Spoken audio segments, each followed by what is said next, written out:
And Senator Reid, I want to ask you first about the situation in Afghanistan. Our military commander there, General Petraeus, was so disturbed by this and the reaction, the fallout in Afghanistan, that he sent emails to all the Sunday morning shows telling them to please emphasize that he condemns this. And now you have Afghanistan President Karzai calling on Congress to condemn the burning and to prevent it, he says, from happening again. Do you have a response to this?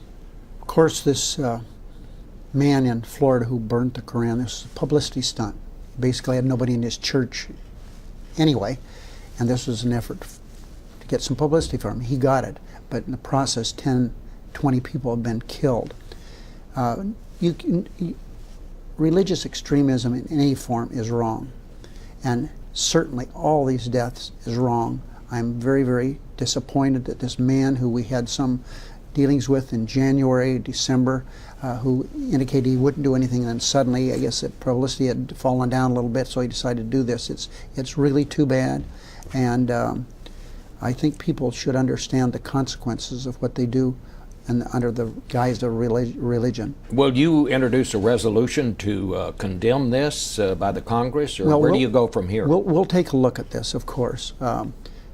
John Kerry, the chairman of the Foreign Relations Committee, has been on top of this. He's made many trips to Afghanistan, and I think we'll take a look at this. As to whether we need hearings or not, I don't know. Senator Reid, you heard Liz Palmer in Tripoli. The war goes on. American warplanes have created a no-fly zone. We're heavily involved militarily. But as you heard her say, Gaddafi is still there. What do we do next here? Well, the people of Libya are going to decide, and I think fairly quickly, whether that's days or weeks, but I think it's days or weeks, as to whether they're going to be ruled by a terrorist, a war criminal, Gaddafi, or whether they're going to have a society that's civilized. And I think they've already cast their lot. They want a civilized society. There's a dispute here in Washington about whether the rebels, or whether we should now arm them. Should we? I spoke to the president yesterday about this, President Obama, and I think at this stage we really don't know who the leaders of this rebel group is. We have others, as Secretary Gates has said, that can do it more easily than we can. So I think at this stage, let's just wait and see. Syria.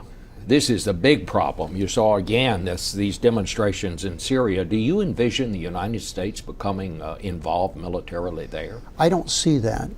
I do think that Syria has been really a difficult problem for us for some time. They're working with Hezbollah. They have been disturbing what's going on in Lebanon for a long period of time.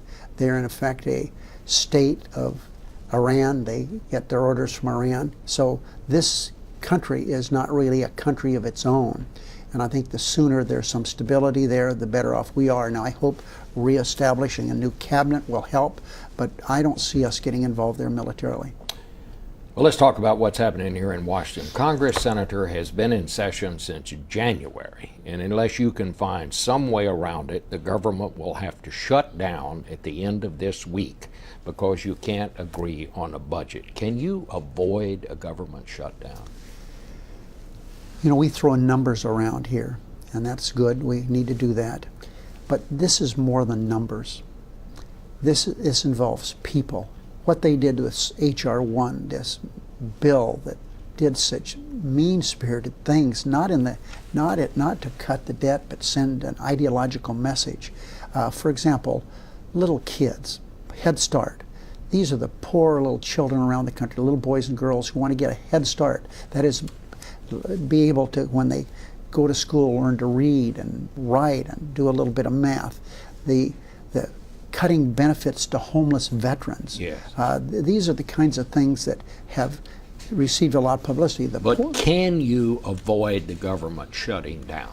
The Republican leadership in the House has to make a decision whether they're going to do the right thing for the country or do the right thing for the Tea Party. The Tea Party, you see, they spent weeks organizing here, and the day came for their demonstration a couple of days ago. They didn't have thousands of people there. They didn't have hundreds of people. They had tens of people. If you really stretch it, you might have had 150 people there. The Tea Party is not looked at very strongly around the country. The only attention they get is in the House of Representatives, and they shouldn't be getting that attention. What I mean, are you saying that Speaker Boehner and the Republicans who've been here a while are afraid of the Tea Party? Is that what's going on here? That's a pretty good choice of words. The answer is yes. The Tea Party is dictating a lot that goes on in the Republican leadership in the House, and they shouldn't. It shouldn't be that way. We've agreed on a number. Let's work to get that number done. We realize that the country needs to do something about spending, and the long-term benefits to doing something about the deficit are significant. But we don't have to reinvent the wheel. We, during the Clinton years, reduced the debt for 4 years. We paid down the debt. We know how to do this, but we don't do it on the backs of middle-class Americans. You said you've agreed on a number. That is a number, how much to cut from the current budget. That's right. That's what you're talking about. Yes. What is the number? But Bob, the other thing is $73 billion. But also remember this. What the H.R. 1 does, what the House is trying to do is send out a message, we're going to balance the budget.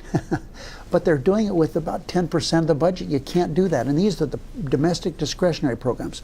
Let's assume, for purposes of our discussion here, that we eliminate everything. That is, we got rid of all the courts, the Bureau of Land Management, the Forest Service, the Immigration and Naturalization, Congress, everything, we get rid of it. Still wouldn't balance the budget. We need to look at the long-term impact that our spending habits have created. We need to look at why do we need to continue giving tax breaks to the oil companies? But the former head of Shell Oil said he didn't think that was appropriate anymore. Agriculture are making more money now than they've ever made. Let's take a look at some of those. Well, do you think, let me go back to my original question, do you think at the end of this week the government is going to be shut down, or is it going to be operating? I always look at the glass being half full. I think we can work this out. It's so easy to do. We're just really, in Washington terms, a few dollars short of being able to do this. It's a question of how we do it. We can't do it on Head Start. We can't do it, that's a program for little kids. We can't do it on homeless veterans. We can't do it on a program that was developed by President Nixon. The legislation was introduced by the first President Bush when he was in Congress. That's a Title 10. All those programs have not contributed to the debt. Let's work on programs that contribute to the debt. What does the president need to become more involved? What would you like to happen here? What can make this happen? What does Speaker Boehner have to do here? President has been heavily involved. Every day that I'm working, we have with us the head of the Office of Management and Budget, Jack Lew. We have Rob Neighbors, who was a longtime appropriations chief clerk in the House. We work with the president on a daily basis. He gets a briefing every day. I talk to him. I talked to him yesterday. I talked to Biden. So they're heavily involved here. What my friend John Boehner needs to do is say, what's the best thing for the country? And we all know the best thing for the country is to work something out on this. It's so easy to do, but we have to have a fair share of other programs, not just these programs that hurt middle class and the poor in America. All right. Mr. Majority Leader, thank you so much for Sure being with us this morning.